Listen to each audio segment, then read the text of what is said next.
So, Donald Trump, since I know you're watching, in New York, I have 4 words for you. Turn the volume up. in New Jersey, This nation has not ever been, nor will it ever be, ruled by kings. in Virginia, And now it is our time to lead. and California. After poking the bear, this bear roared with an unprecedented turnout. Historic numbers, as millions of Americans told Donald Trump exactly how they feel about his presidency. A fight back that has crowned this man as the new mayor of the capitalist capital of the world. I am Muslim. I am a democratic socialist. And most damning of all, I refuse to apologize for any of this. Zohran Mamdani brought together a diverse coalition of voters who had felt like they had never been seen before. Well, not seen by politicians anyway.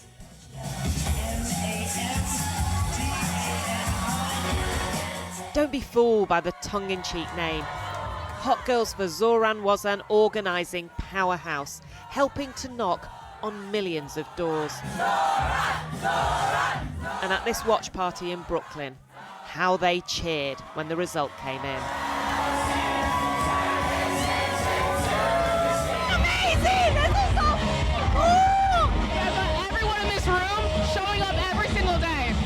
We're excited. Ariel Friedlander, stage name Harsh Babe, remembers when Mamdani was the only politician to turn up at an event protesting Trump's attacks on trans people. He was only polling at 1% at the time, and he arranged his entire schedule just to be there and stand in solidarity with trans New Yorkers. And that's when I started believing in him, and that's the first time I ever had faith in a politician like that. And now he's not just at 1%, he's actually going to be the mayor. It's crazy, I'm sorry.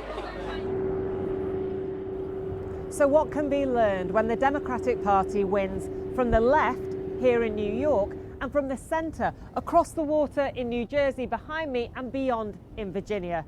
Well, first look for what these victories had in common. Yes, a willingness to take on Donald Trump, but also a relentless focus on the economy. The most ambitious agenda to tackle the cost of living crisis. Utility costs, housing costs, healthcare costs. Creating economic uncertainty for tens of thousands of families. Even Trump admitted Americans were feeling the economic impact of the longest federal government shutdown in history. You read the pollsters, the shutdown was a big factor, negative for the Republicans, and that was a big factor. And they say that I wasn't on the ballot was the biggest factor. In truth, Trump's name may as well have been emblazoned across every ballot, as Democrats used it to motivate voters. The president threatened to withhold federal funds if Mamdani won. Before crossing the road to the new mayor's Brooklyn celebration, non-profit CEO Murad Awade told me that New York should now hit back. Now what we need to do is fight back and fight back strategically, because the state of New York provides so much more money to the federal government than we ever get back. So you saying that New York can hit back by withholding money from the federal government? That is a strategy, and I think that the city and the state should be working into that. Mamdani's victory in New York surely felt like the killer blow to his supporters, but it is likely to be just the start of a debate in the Democratic Party that is still in the midst of some serious soul-searching. So look, all these Democrats agree on the problem. They set out the same symptoms, whether it's soaring rent, grocery bills or childcare. Where there could be division is in what comes next. What is the cure to all of this? Now, there is some overlap on policy, yes.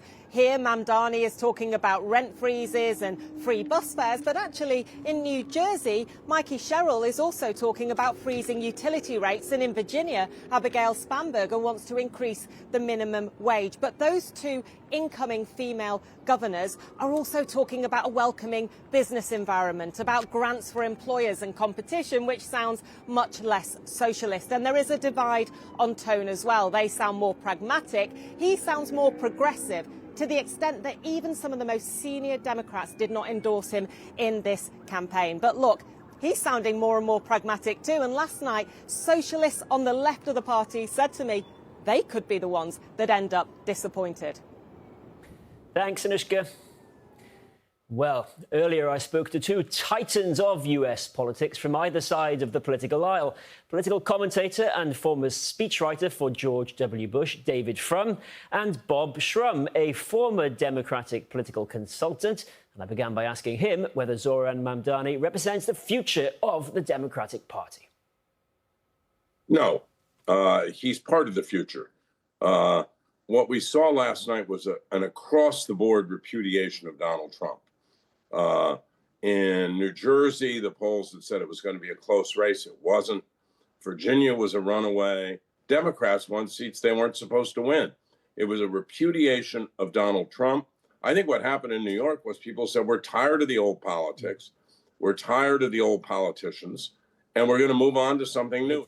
David Frum, is he some sort of Obama 2.0 who can come from nowhere to dominate Democratic politics?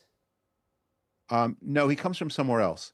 So Mamdani benefited from the tremendous emotional energy unleashed by the anti-Israel movement in the United States, a very similar one in Europe. So Mamdani captured a lot of that energy. He added to it with other issues that had broader appeal.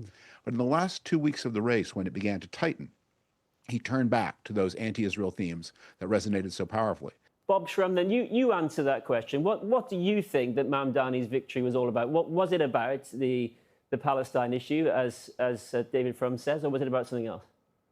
Well, it may have contributed to it, but I think his victory was fundamentally about the affordability of living in New York City. Fundamentally, what happened here was Donald Trump may want to make Mamdani the face of the Democratic Party. The problem for the Republicans is Donald Trump is the face of the Republican Party. You had an attorney general candidate in Virginia, Democrat, who had sent violent texts which were revealed in the course of the campaign. People thought he was done. He won by about 5 points. I mean, This was a referendum on Donald Trump. But David Frum, Mamdani says he is Donald Trump's worst nightmare. I don't know if you have any more insight than we do into what Donald Trump dreams about, but might he actually relish this fight? Obviously. No, Donald Trump, it could not be better. As Bob said, the more this election is about Donald Trump, the more trouble the Republicans are in. If the elections for Congress are free and fair in 2026, there's going to be a bad showing for the Republicans in the House of Representatives for sure, and possibly the Senate as well. So Trump has two strategies. One is to ensure that the election is not free and fair, but he also wants to present the Democrats as a party that is wild, dangerous, unacceptable, and laden with prejudices. And Mamdani is his partner. The far left and the far right are always partners. What do you say to that, Bob Shrum?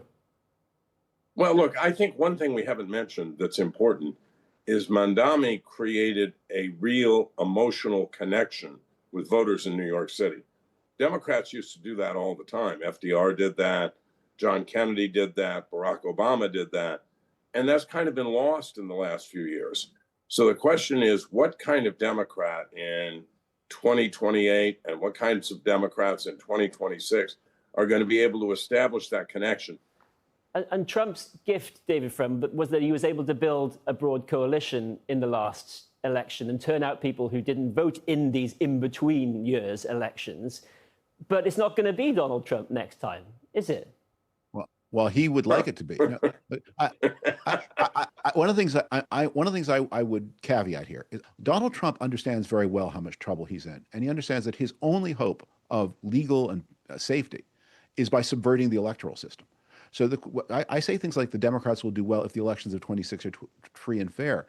That's not a light caveat. I'm very worried that they won't be. And the president of the United States wakes up every morning thinking, how does he ensure that they are not?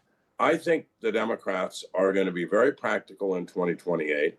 They're going to look for someone that they think can win the election, who embodies fundamental values, and who can create a connection with people that enables folks to think they really care and they're really going to do something about the problems that are bothering me. Do you agree with that, David, or do you think that a candidate like Mamdani could suck all the oxygen out of the Democratic Party and have all the attention on himself?